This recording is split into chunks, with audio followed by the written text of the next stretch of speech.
अस्सलाम वालेकुम। उम्मीद है आप सब खैरियत से होंगे। व्यूअर्स, आज हम बात करने वाले हैं कि हम अपनी मेंटल हेल्थ को किस तरह से बेहतर कर सकते हैं, किस तरह से ख्याल रख सकते हैं अपनी जहनी सेहत का हम, और अपने आप को बचा सकते हैं कि हम डिप्रेशन, एंग्जाइटी, सैडनेस या किसी भी परेशानी या मेंटल हेल्थ जिसको हम कहते हैं उसका शिकार वो हमारी ख़राब ना हो सके।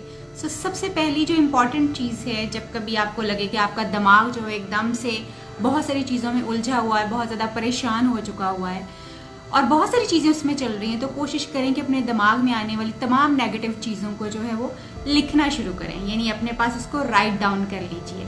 आपके दिमाग में जो भी परेशानी वाली बातें आ रही हैं, जो भी चीज़ें आपको बॉदर कर रही हैं, जब आप उनको लिख रहे होंगे तो उसकी वजह से तीन चीज़ें आपके साथ होंगी। पहली, एक जो कुछ आपके दिमाग में नेगेटिव चल रहा है वो आपके दिमाग से बाहर आ जाएगा और आप थोड़ा सा रिलीव फील करेंगे। दूसरी, आप उसको एनालाइज कर पाएंगे कि एक्चुअली ये हो क्या रहा है, ये चल क्या रहा है और आप कितना ज़्यादा नेगेटिव जो है किसी भी चीज़ के बारे में सोच रहे हैं।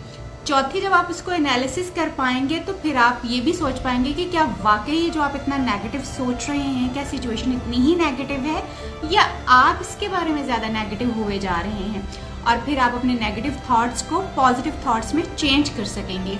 आपके दिमाग में जो भी नेगेटिविटी चल रही है, जो नेगेटिव थॉट्स चल रहे हैं, try to write them out ताकि वो आपके दिमाग से बाहर आ सके। दूसरी इंपॉर्टेंट चीज़ जो आप अपने साथ कर सकते हैं अपनी जहनी सेहत को बेहतर रखने के लिए, वो है बाहर जाना, यानी घर से बाहर जाना या उस टेंस माहौल से बाहर जाना जहाँ पे आपको बहुत ज़्यादा स्ट्रेस फील हो रहा हो, बहुत ज़्यादा आपको जो है टेंशन फील हो रही हो, या आपका दिमाग जो है, आपका सर जो है बहुत ज़्यादा दबाव जो है वो फील कर रहा हो।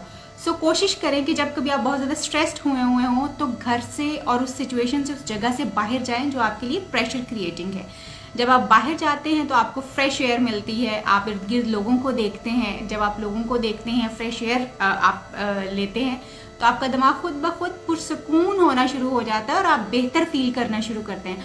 और उसके साथ साथ जैसे ही आपकी सराउंडिंग बदलती है, यानी आप एक स्ट्रेसफुल इन्वायरमेंट से निकल के एक खुली फिजा में जाते हैं या बाजार, मार्केट या अपने किसी फ्रेंड की तरफ भी अगर आप चले जाते हैं तो आपका माहौल बदलने से आपका मूड भी बदलना शुरू हो जाता है क्योंकि आप उस सिचुएशन से बाहर आ गए। तीसरी इंपॉर्टेंट चीज़ जो है वो ये है कि अपने एनवायरनमेंट को, अपने इर्द गिर्द के एनवायरनमेंट को साफ सुथरा रखने की कोशिश कीजिए। यानी साफ सुथरा रखने का मतलब ये नहीं है कि आपने झाड़ू पूंजा लगा के उसको साफ करना है, मतलब इसका ये है कि आप अपने इर्द गिर्द के माहौल को थोड़ा सा ऑर्गेनाइज रखें। लेट्स से अगर आपके काम का टेबल है तो उसको आप थोड़ा सा ऑर्गेनाइज कर लीजिए, आपका रूम है तो आप उसको थोड़ा सा ऑर्गेनाइज कर लीजिए, क्योंकि जब आप ऑर्गेनाइज करेंगे तो ऑटोमेटिकली आपका स्ट्रेस का वॉल्यूम जो है, जो स्ट्रेस का इतना ज़्यादा एक्यूमुलेट हो रहा है वो कम होना शुरू हो जाएगा और आप रिलीफ जो है वो फील करना शुरू कर देंगे। इसी तरह से कोशिश कीजिए कि आप नेगेटिव एनवायरनमेंट और नेगेटिव लोगों से दूर रहें, क्योंकि जितना ज़्यादा आप नेगेटिव एनवायरनमेंट में रहते हैं, जितना ज़्यादा आप नेगेटिव लोगों के साथ रहते हैं, आप उतना ही ज़्यादा नेगेटिव भी होते जाते हैं और आप पॉजिटिविटी की तरफ जो है कम से कम ड्रिवन होते हैं। यानी पॉजिटिविटी की तरफ आपका ध्यान बहुत कम जाता है और आप बहुत कम जो है पॉजिटिव थॉट्स जो हैं वो उनको वेलकम करते हैं। नेगेटिविटी जब आपके इर्द गिर्द होती है, लोग जो आपके फ्रेंड्स हैं, आपकी कंपनी जो अगर नेगेटिव है तो फिर आप भी नेगेटिव सोचना शुरू कर देते हैं, चाहे आप चाहें या ना चाहें, मगर इर्द गिर्द की आवाज़ें जो हैं वो यकीनी तौर पे आपको इफेक्ट करती हैं और आपका दिमाग नेगेटिव एनर्जीज जो है वो लेना शुरू कर देता है। कोशिश कीजिए कि आप नेगेटिव एनवायरनमेंट और नेगेटिव लोगों से दूर रह सकें।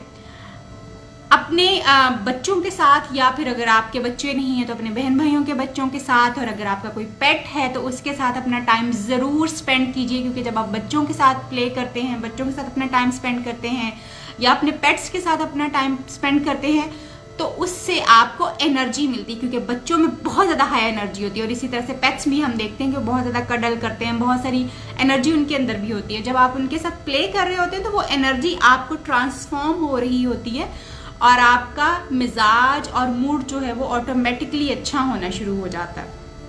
बच्चों के साथ या फिर अपने पेट्स के साथ अपना टाइम जो है वो ज़रूर स्पेंड करें ताकि आपकी मेंटल हेल्थ जो है वो इंटैक्ट रह सके और आप अपनी मेंटल हेल्थ को एंजॉय कर सकें और अपनी पॉजिटिव एनर्जीज को दोबारा से रीगेन जो है वो कर सकें।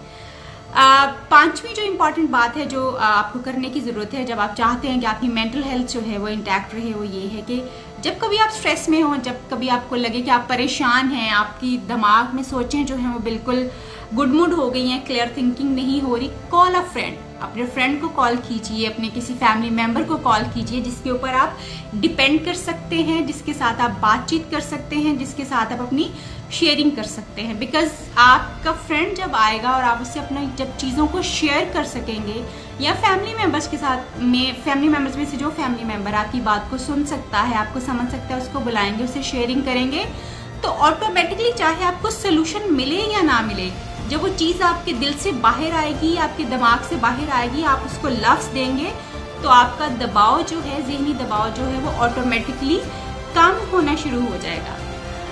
6 इंपॉर्टेंट चीज़ जो आप कर सकते हैं अपनी मेंटल हेल्थ को इंटैक्ट रखने के लिए, वो ये है कि अपनी शक्ल के ऊपर ध्यान दीजिए, यानी अपनी अपीयरेंस को बेहतर से बेहतर करने की कोशिश करें। और बेहतर से बेहतर करने की कोशिश का हरगिज मतलब ये नहीं है कि क्रीमें लगाना शुरू कर दें, अच्छे अच्छे फेस वॉशेस जो हैं वो इस्तेमाल करना शुरू कर दें, या फिर रोजाना ब्यूटी पार्लर्स जो हैं जाना शुरू कर दें। No, not at all.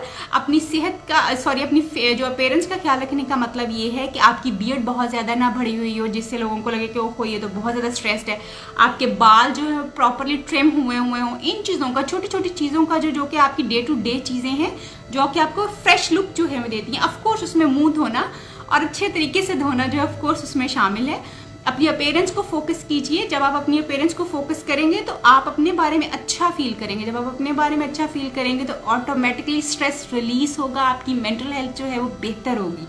सो अपनी अपीयरेंस को जरूर फोकस कीजिए, और अपने सर्कल में, अपने जिसका आपको कहते हैं कि आपकी जो चादर है उसके अंदर रहते हुए अपनी अपीयरेंस को जो है वो फोकस कीजिए। और इसको इम्प्रूव करने में कोई ऐसी बुरी बात नहीं है।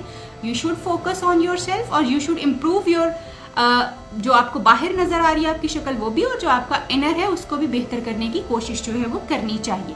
इसी तरह से जो लास्ट एक्टिविटी आप अपनी मेंटल हेल्थ को इंटैक्ट करने के लिए रख सकते हैं वो है आप अपनी हॉबी को फोकस कीजिए। कोई ना कोई एक हॉबी आपकी इस तरह की होनी चाहिए, कोई ना कोई एक फेवरेट एक्टिविटी आपकी इस तरह की होनी चाहिए। जब वो आप करें तो आपका सारा स्ट्रेस जो है वो रिलीव हो जाए।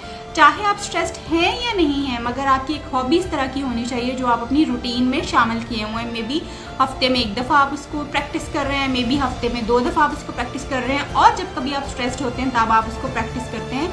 But there should be something जो कि आपको एक पॉजिटिव एनर्जी जो है वो दे सके और आपको बेहतर फील जो है आप आ सके उससे। सो अपनी हॉबी को ज़रूर जो है वो फोकस कीजिए। उम्मीद करती हूँ कि ये आज की फ्यू टिप्स जो कि आपकी मेंटल हेल्थ को बेहतर करने में आपको मदद करेंगे, आप इनको ज़रूर प्रैक्टिस करेंगे।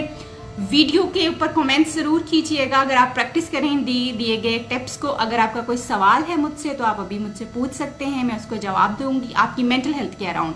अगर आपका कोई सवाल है, आप उसको बेहतर करने में किसी किस्म की हेल्प चाह रहे हैं तो ज़रूर पूछिए। अदरवाइज आप हमें इन पर्सन कांटेक्ट कर सकते हैं। मेरे क्लिनिक का नंबर मेरे पेज के ऊपर दिया हुआ है, हमारी वेबसाइट के ऊपर है। आप जब चाहे हमारा क्लिनिक जो है वो विजिट कर सकते हैं। इंडिविजुअल काउंसलिंग्स भी हम प्रोवाइड करते हैं और ऑनलाइन कंसल्टेंसी भी दी जाती है। सो उम्मीद करती हूँ कि आप जिस तरह अपनी जिस्मानी सेहत का ख्याल रखते हैं उसी तरह से आप अपनी जहनी सेहत का भी ख्याल रखेंगे। बिकॉज अगर आपका जहन अच्छा होगा, सेहतमंद होगा, पॉजिटिव होगा, तो आपकी जिस्मानी सेहत के ऊपर भी उसका अच्छा, पॉजिटिव और सेहतमंद असर पड़ेगा। और ऑफ कोर्स आपकी परफॉर्मेंस जो है, आपकी डे टू डे लाइफ जो है वो भी इम्प्रूव करेगी। अपना बहुत ख्याल रखिएगा। कोई सवाल पूछना चाहते हैं तो पूछ सकते हैं ताकि मैं उसका जवाब दे सकूं। और अगर कोई सवाल नहीं है तो मैं आपसे इजाज़त चाहूँगी। आपसे फिर मुलाकात होगी, किसी नए टॉपिक पे बात करेंगे। आप खुद भी मुझे कोई टॉपिक सजेस्ट करना चाहें तो कर सकते हैं, जिस पे आपको लगता है कि आपको इन्फॉर्मेशन की ज़रूरत है या उस टॉपिक के ऊपर बात होने की ज़रूरत है। तो आपके टॉपिक्स और आपकी सजेशंस जो हैं वो मोर देन वेलकम है। आप ज़रूर सजेस्ट कीजिए। आई विल ट्राई कि मैं उस पर बात कर सकूँ और जो थोड़ी बहुत इन्फॉर्मेशन और जो हेल्प हो सकती है वो ज़रूर हो सके। नेक्स्ट वीक के लिए अल्लाह हाफिज़। अपना बहुत ख्याल रखिएगा, दुआओं में याद रखें और फिर आपसे मुलाकात होगी। खुदा हाफिज़।